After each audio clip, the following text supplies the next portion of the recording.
जैसा कि आप लोग जानते हैं कि 10वीं और 12वीं का रिज़ल्ट आ चुका है। इस सिलसिले में बहुत से स्कूलों ने नुमाया कारकर्दगी की है। कुछ स्कूल जो है इसमें फिर भी पीछे रह गए हैं, ख़ासकर बहुत से स्कूल हैं जिसका हम जिक्र करते हैं। आज हमारे साथ फराश खाना RWA के जनरल सेक्रेटरी असद आज़ाद साहब और मजरुल इस्लाम ओल्ड बॉयज़ एसोसिएशन के जनरल सेक्रेटरी भी हैं। हम इनसे जानना चाहते हैं कि जो बच्चों के मजरुल इस्लाम के और जो ऐसे हैं जो स्कूल पीछे रह गए हैं, उनकी क्या वजूहात रही पीछे होने की। देखिए, जो ये रिज़ल्ट आया है, हम मुसलमान कौम के जो स्कूल के रिज़ल्ट हैं उसके लिए बहुत ही ज़्यादा हमें अफसोस हुआ है कि इसमें तालीम की बहुत कमी रही। इसकी ज़िम्मेदारी जो मैं देता हूँ, मैं चेयरमैन और प्रिंसिपल इन दोनों की ज़िम्मेदारी होती है। चेयरमैन की इसलिए कह रहा हूँ मैं आपसे कि वो मैनेजमेंट संभालते हैं।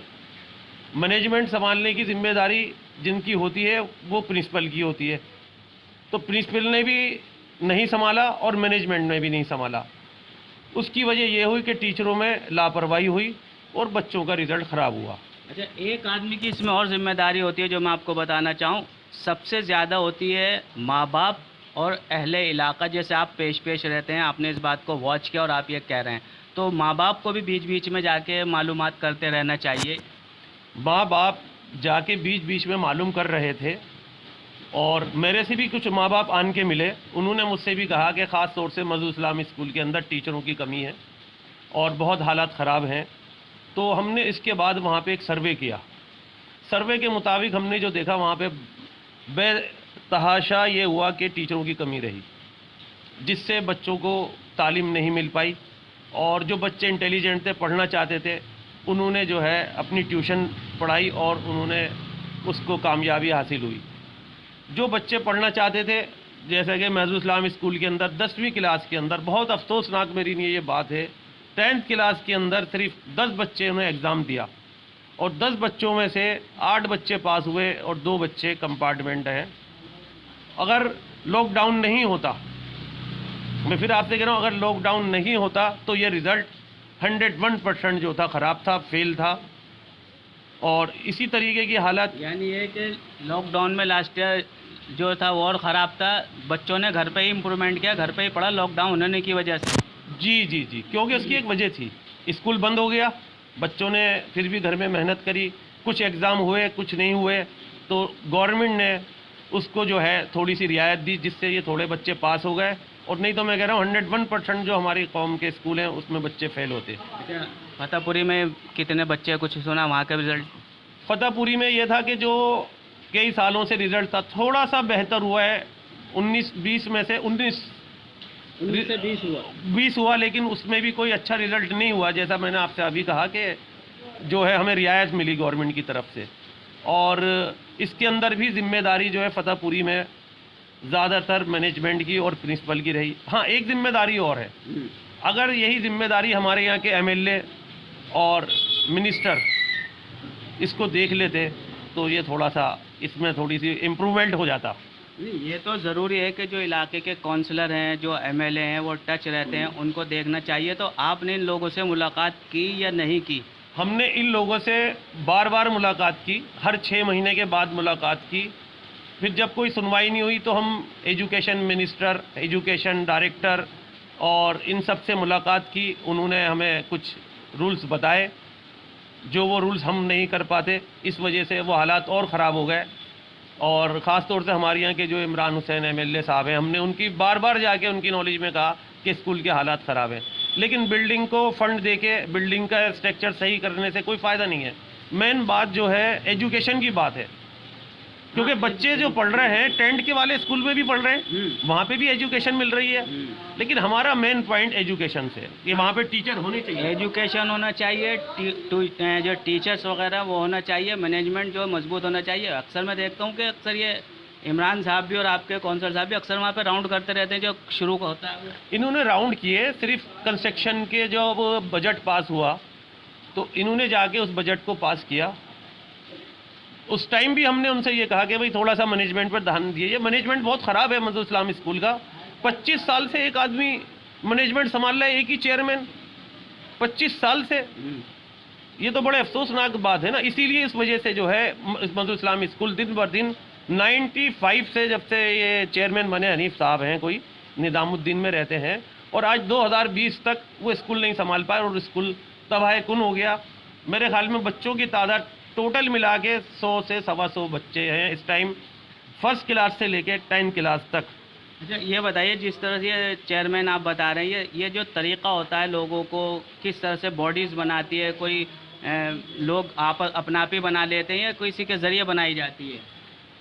असल में क्या है, हमारे यहाँ जो एडिट स्कूल है ये, इसके अंदर है, हम ही जो है, हम ही लोग चुन के आते हैं और हम ही इसको जो है कमेटी को बनाते हैं। और इसके अंदर एक बात ये है कि 2 लोगों का होना ज़रूरी है, या तो वो गजेटेड ऑफिसर हो या रिटायर्ड प्रिंसिपल हो। तो उनमें से वो दोनों हनीफ साहब कुछ हैं? उसमें से हनीफ साहब जो गजेटेड ऑफिसर हैं, इस वजह से वो बन गए थे 94-95 में, मजकूर साहब के इंतकाल के बाद। इसके बाद से उन्होंने स्कूल संभाला नहीं। स्कूल तो ऊंचाइयों पर था, बहुत ऊंचाइयों पर था स्कूल, मीडिया की नज़रों में था, लेकिन जब से इन्होंने ये संभाला स्कूल आज 2020 हो गया, तबाह कुन है और कुछ नहीं है। बड़ा अफसोस है हमको इस बात का।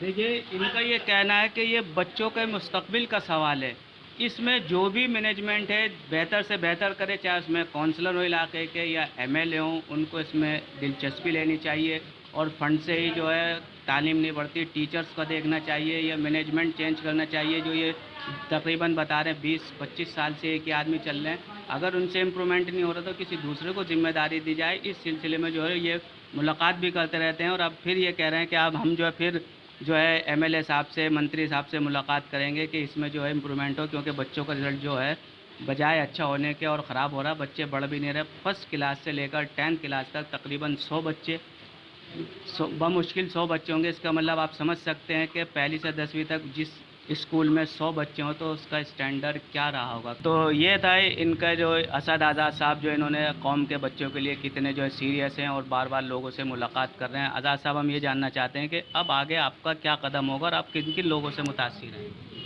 हमारा अगला कदम जो होगा, हमें सबसे पहले उनके जो पेरेंट्स हैं बच्चों के, उनको बेदार करना होगा। फिर बेदार करने के बाद इसके बाद हमें प्रिंसिपल और मैनेजमेंट से दोबारा मिलना पड़ेगा, जिससे वो इस बात को हमारी समझें कि जो ये रिज़ल्ट है कि क्यों ख़राब आया। जैसा कि मिसाल के तौर पे हकीम अजमल खां स्कूल है, उसका पहले 35% रिज़ल्ट आता था, लेकिन अब उसका जो है 100% रिज़ल्ट आया है। हमें बहुत खुशी हुई है। उसकी भी वजह मैनेजमेंट को चेंज करना पड़ा। हाँ, लास्ट ईयर ही सुना उनकी प्रिंसिपल जो चेंज हुई है साल भर में उन्होंने इतना डेवलप कर दिया स्कूल को, इतनी मेहनत करी। अगर इसी तरीके से हमारे कौम के स्कूलों में मेहनत होती रही, मैनेजमेंट काम करता रहे, तो जैसे एंग्लोर बिग का भी थोड़ा सा रिज़ल्ट अच्छा हुआ, तो हमें बहुत खुशी हो रही है। और जैसा आपने कहा, हमारा नेक्स्ट कदम जो है बेदार करना है और यहाँ के एमएलए, मिनिस्टर और मिनिस्टर एजुकेशन से भी मिलना होगा। और हमारी किसी से कोई एक तरीके से लड़ाई नहीं है, हमें सिर्फ एजुकेशन पे ही ध्यान देना है और एजुकेशन के लिए ही हम काम कर रहे हैं। ये है हमारा आपसे है कि आपके मीडिया से जो आप ये इंटरव्यू दें, ज़्यादा से ज़्यादा इसको आगे फैलाएं, जिससे बच्चों के माँ बाप भी सुने कि भाई हमारे में कुछ कमी रही है। बिल्कुल, और माँ बाप को भी चाहिए कि जी। हाँ, क्योंकि सारी जिम्मेदारी में टीचर्स पे नहीं देता। बिल्कुल। क्योंकि बच्चा घर पे जाके पढ़ेगा, उस पर माँ बाप, पेरेंट्स उसका ध्यान देंगे, ट्यूशन लगाएंगे, अच्छी तालीम देंगे, तो वो जब भी कामयाब होगा। लेकिन ये नहीं है कि बस टीचरों की ही पूरी जिम्मेदारी है। देखिए, ये था आज़ाद साहब, इन्होंने कहा कि इसमें जो है टीचर्स के साथ साथ माँ बाप भी जिम्मेदार हैं। माँ बाप भी अपनी ज़िम्मेदारी को समझें और जो उनको लोगों से मिलना है या स्कूल में वक्तन फ़वक्तन जाके मालूमात करें, बच्चा क्या इम्प्रूवमेंट कर रहा है, बच्चा किस तरह से चल रहा, बच्चा स्कूल आ रहा है या नहीं आ रहा है। कैमरा पर्सन मेहताब अहमद के साथ मोहम्मद रामीश। सियासी तकदीर यूट्यूब चैनल को सब्सक्राइब करें और बेल आइकन पर क्लिक करें ताकि आपको सबसे पहले खबरें मिलती रहें।